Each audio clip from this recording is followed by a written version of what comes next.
was going to answer your second question about how I got to the point of, I do believe you're asking me how I got to the point of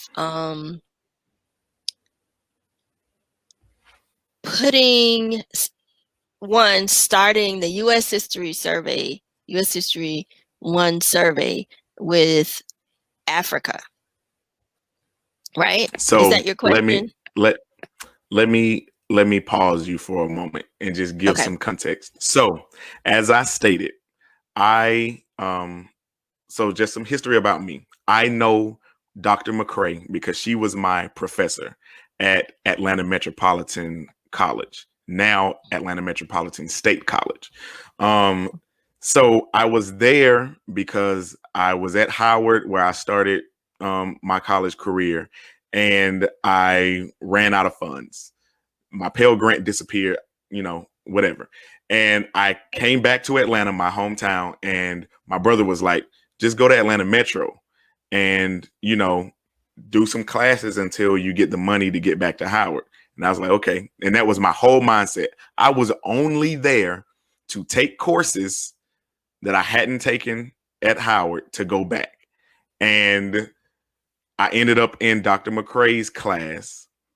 And first of all, the first thing was her class at Atlanta Metro, because I had this idea about junior college. And when I stepped in her class, I was like, oh, this isn't a lower quality of education than I was receiving at Howard. This lady knows what she's talking about, and I can really, fit in here, and I can excel here and still be what I need to be. And then on top of that, I took U.S. history from her, and she intertwined elements. I felt like I was taking African American studies, and I knew she taught that, but I never took that class from her. I took U.S. history too. And there were elements, it was always relevant to us, to the student body. And then again, on that point of discourse, she made sure that she challenged us to be intentional with our words and our speech, and to make sure that we weren't just loosely saying things, because the media and a lot of even educated people use things out of context.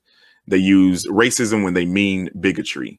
They say they use systematic things when they mean a interpersonal exchange. And so understanding the differences in those qualities and the qualifications of the words and what they actually mean and how they make impact, drives a long way into just reforming the way that you think and really going on that part. So I wanted to give you that credit, and also, give Atlanta Metro the credit that they deserve. And then you convincing me to not just look at it as a speed bump, right?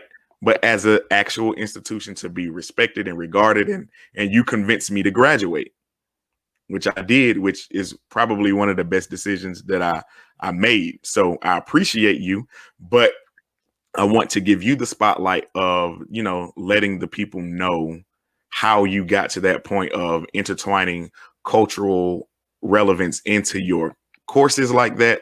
And then just, making that impact, because that discourse point sticks with me to this day. Wow. Well, thank you. I'm so, glad and appreciative of you for telling me that I made an impact. I was in it. I am in it for the love of it and for these types of outcomes.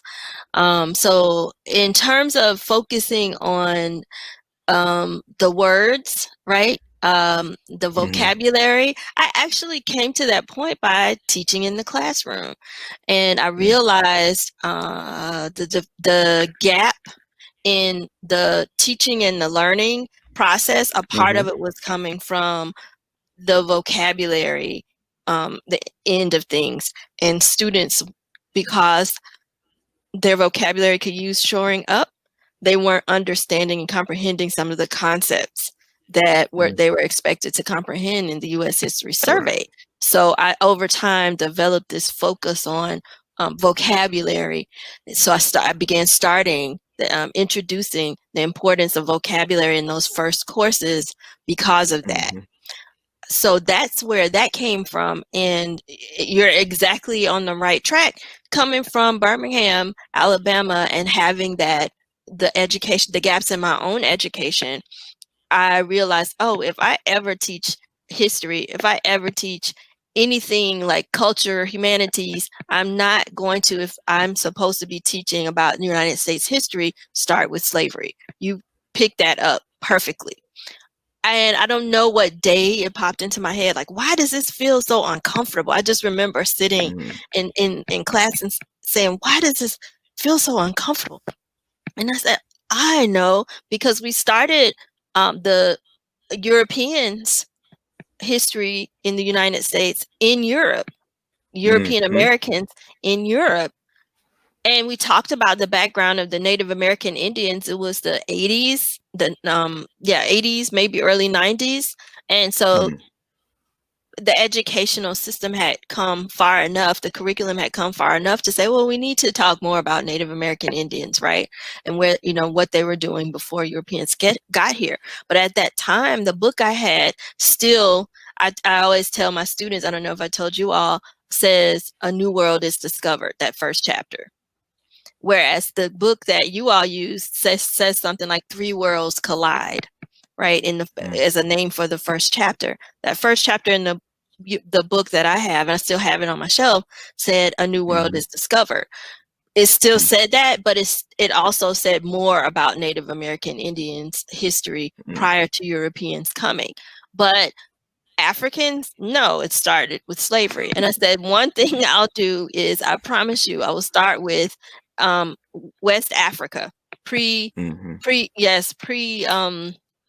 Henry the Navigator, Africa, even before colonial, right? Pre-age of exploration Africa. So so that's what I did, and I'm glad that you benefited from it. I've had to argue with textbook companies who want to sell me a book that doesn't go in depth into African culture and history in the U.S. History Survey books, U.S. History 1 survey.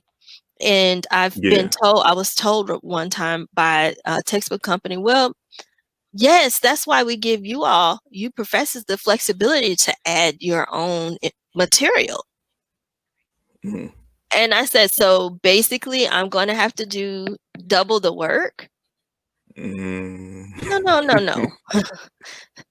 You know what? A good treatment of Africa needs to be in this textbook before I think about adopting it. It's a struggle. It's a real struggle. And so that's why my class, U.S. history class, looks like that. That's one of the reasons why my U.S. history class looks like that, with the demographics of Atlanta Metropolitan State College. Do we skip European history? No. Do we short Native American Indians and their historical, background? No. We make sure that we focus, on all three, but I do treat certain issues, as paramount given the demographics of the classroom. If they change, I will adjust. So it's not saying that this is not to say that everybody isn't welcome.